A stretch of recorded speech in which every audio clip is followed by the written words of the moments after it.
साथियों, आज हम आप सभी के सामने सतगुरु संत श्री कबीरदास साहब जी महाराज के विषय में कुछ चर्चा करेंगे और उनके द्वारा संपादित ग्रंथ बीजक, उनके एक ग्रंथ जो प्राप्त होता है बीजक, जिसके की संपादनकर्ता उनके शिष्य धर्मदास थे, उनमें वर्णित साखियों पर कुछ चर्चा करेंगे।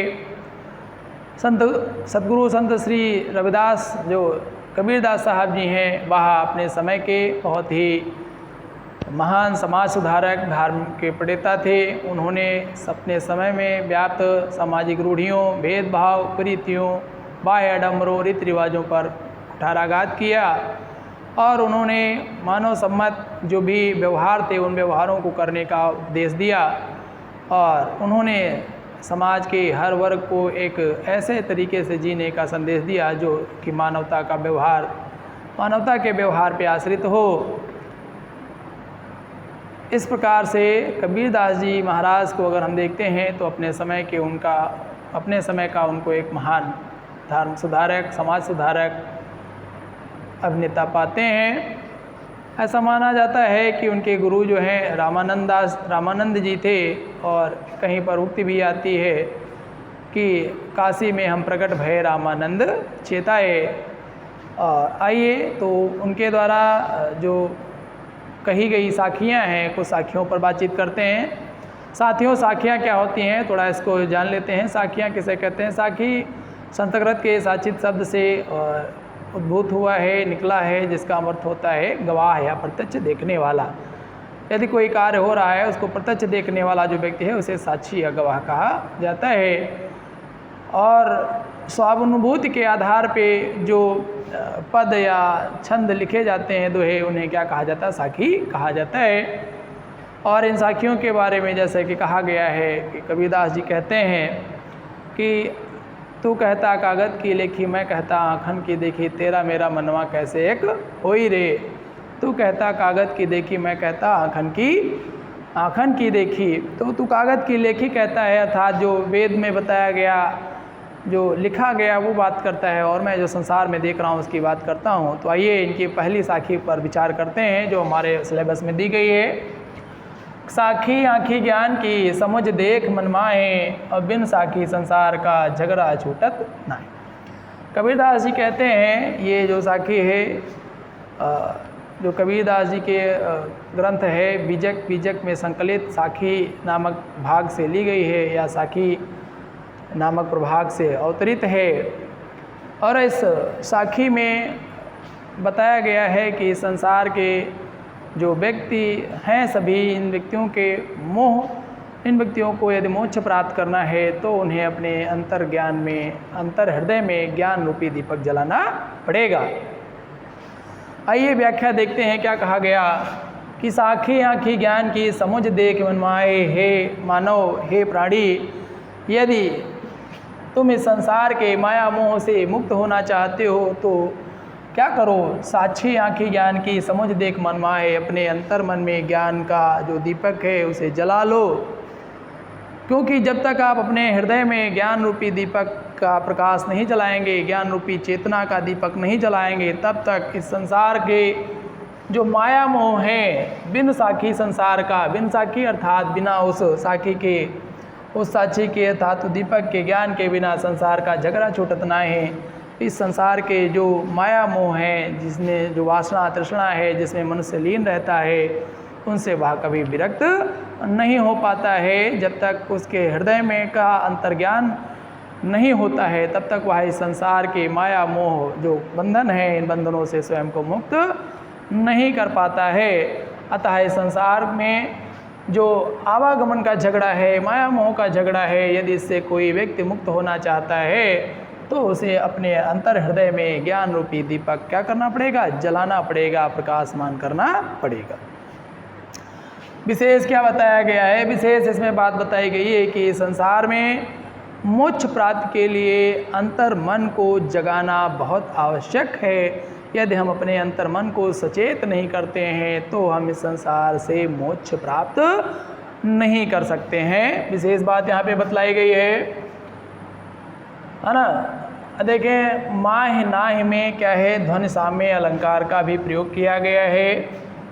और नई साखी देखते हैं, दूसरी साखी क्या बताएगी। पीछे लागा जाए था लोक वेद के साथ, आगे थे सतगुरु मिला दीपक दिया। दूसरी साखी बताई गई कि पीछे लागा जाए था लोक वेद के साथ, अर्थात इस संसार को संचालित करने के लिए सदा से ही 2-3 परंपराएं चली आती हैं, कुछ ना कुछ परंपराएं चली आती हैं।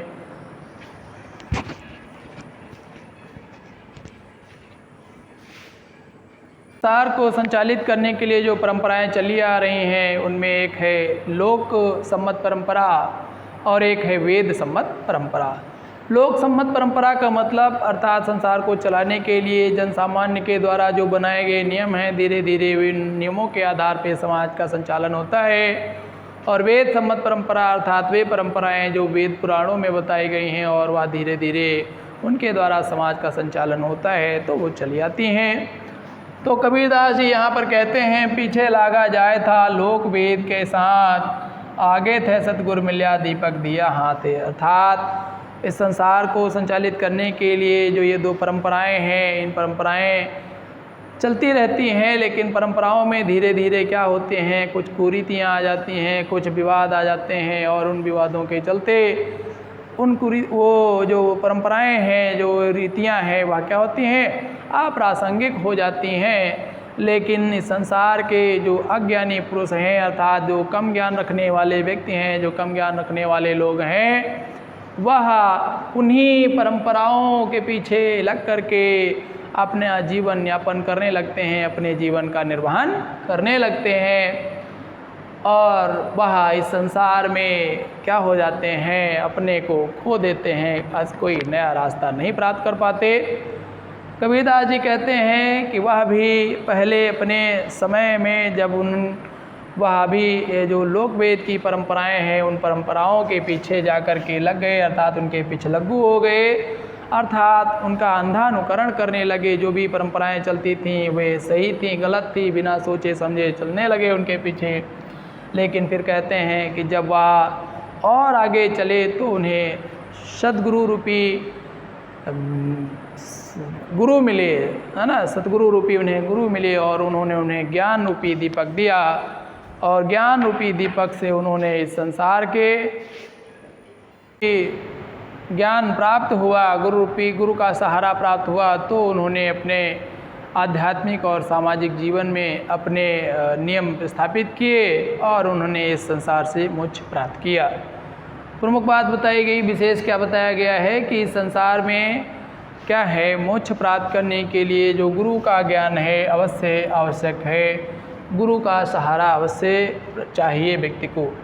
दीपक यहाँ क्या है, ज्ञान का प्रतीक है। जो गुरु है वह व्यक्ति को ज्ञान रूपी दीपक प्रदान करता है। जैसे कि आप अंधकार में जा रहे हैं और अंधकार में जाते हुए आपको क्या चाहिए, एक रोशनी चाहिए, तभी आपको मार्ग दिखाई पड़ेगा, रास्ता दिखाई पड़ेगा। ठीक उसी प्रकार संसार में जो व्यक्ति हैं, जो वेद सम्मत और लोक सम्मत परंपराएं हैं, उन परंपराओं पर चलते जा रहे हैं, उनका अंधानुकरण करते चले जा रहे हैं, लेकिन उनके पास उसको सही तरीके से देखने का कोई रास्ता नहीं है, कोई माध्यम नहीं है। अतः गुरु है जो उन्हें ज्ञान रूपी जब दीपक देता है, तभी कबीरदास जी को इस संसार की सारी वास्तविकता पता चली और वह इस संसार से मोक्ष को प्राप्त कर सके। नई साखी देखेंगे, क्या कहा गया है कि सतगुरु हमसु रीझ कर एक कहिया प्रसंग, और बरसा बादल प्रेम का भीज गया सब अंग।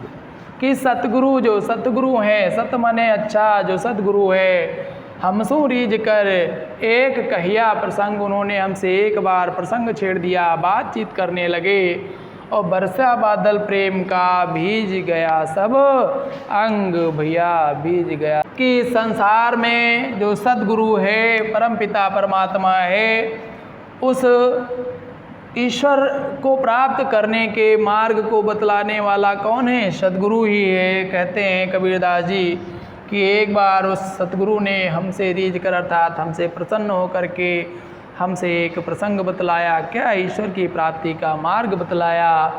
कहिया एक प्रसंग कहा, और बरसा बादल प्रेम का भीज गया सब अंग। अर्थात उस प्रसंग में ऐसी बातें उन्होंने बतलाई कि वह ऐसी हुई कि जैसे मानो बादल बरसता है और सारा अंग भीज जाता है। अर्थात उनके ज्ञान के, प्रेम भक्ति के द्वारा बताए गए मार्ग से मेरे अंदर जो भी विकार थे, माया मोह क्रोध लोभ मोह का, ये जो सब विकार थे ये सब क्या हो गए, भीग गए अर्थात समाप्त हो गए।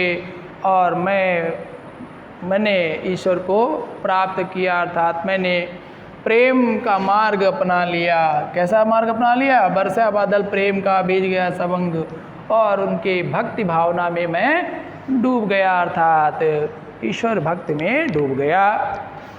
देखिए इसमें क्या कहा गया है, अगर हम देखें, हाँ नई पंक्ति देखेंगे क्या है, गुरु कुम्हार शिष्य कुंभ है, गड़ गड़ काढ़े खोट, अंतर हाथ सहार दे बाहर बाहे चोट। इस साखी के माध्यम से कबीरदास क्या कहना चाहते हैं? इस संसाखी के माध्यम से कबीरदास ये बताना चाहते हैं कि संसार में अपने शिष्य को आगे ले जाने में जितना हाथ गुरु का है उतना किसी और का नहीं है। अर्थात देखें कैसे बताते हैं कि गुरु कुम्हार शिष्य कुंभ है। जिस प्रकार से कुम्हार क्या है, अपने घड़े को बनाने के लिए, कुम्हार घड़ा बनाने के लिए क्या करता है, गड़गड़ काढ़े खोट, उसके जो घड़े के जो एक जैसे घड़े में जो भी उसकी कमियां होती हैं उनको धीरे धीरे निकालता है, बनाता है, और उस घड़े को बनाने के लिए उसके अंदर हाथ सहारा देता है, लेकिन बाहर बाहर उस पर चोट मारता है। ठीक उसी प्रकार से इस संसार में जो गुरु हैं वह उसी कुम्हार के समान हैं, और जो शिष्य है वह कुंभ के समान है, अर्थात घड़े के, कच्चे घड़े के समान है। जो गुरु हैं वह क्या करते हैं, कुम्हार की तरह शिष्य के जो दोष होते हैं, दोषों को गड़ गड़ मने ढूंढ ढूंढ करके क्या करते हैं, निकाल देते हैं, उसके दोषों को समाप्त करते हैं, दोषों को समाप्त करने का रास्ता बताते हैं। और हंतर हाथ सहार दे, और इस प्रकार मारते हुए उसके दोषों को दूर करते हुए उसको क्या करते हैं, आंतरिक सहायता प्रदान करते हैं, उसको ज्ञान प्रदान करते हैं, उसको मजबूती प्रदान करते हैं। और जहाँ जहाँ पर भी उन्हें आवश्यकता लगती है वह अपने शिष्य को उसकी गलतियों पर डांटते भी हैं, फटकारते भी हैं, उसे कड़ी फटकार भी लगाते हैं, अर्थात उसे लज्जित भी करते हैं, उसे डांटते भी हैं। अर्थात जो गुरु हैं वह ठीक वैसा ही काम करते हैं जैसा कुम्हार अपने घड़े को एक अच्छा रंग रूप देने के लिए, अच्छी आकृति देने के लिए उसे चोट भी करता है और अंदर से सहारा भी देता है। उसी प्रकार इस संसार में जो गुरु हैं वह अपने शिष्यों को क्या बनाने के लिए, मजबूत बनाने के लिए, विद्वान बनाने के लिए, प्रकांड बनाने के लिए उनको क्या करते हैं, उनकी कमियों पर चोट करते हैं, कमियों को ढूंढ ढूंढ के बाहर निकालते हैं और उन्हें समाज का एक अच्छा सेवक, समाज का एक अच्छा संत या अच्छा गुरु या अच्छा शिष्य बनाने का प्रयास करते हैं। विशेष क्या बात बताई गई इसमें अगर हम देखें तो विशेष बताया गया गड़गड़ में पुनरुक्त प्रकाश अलंकार है ना, और गड़गड़ में पुनरुक्त प्रकाश अलंकार की बात की गई है यहाँ पर। आगे देखें भैया, अगर अगली साखी हम देखें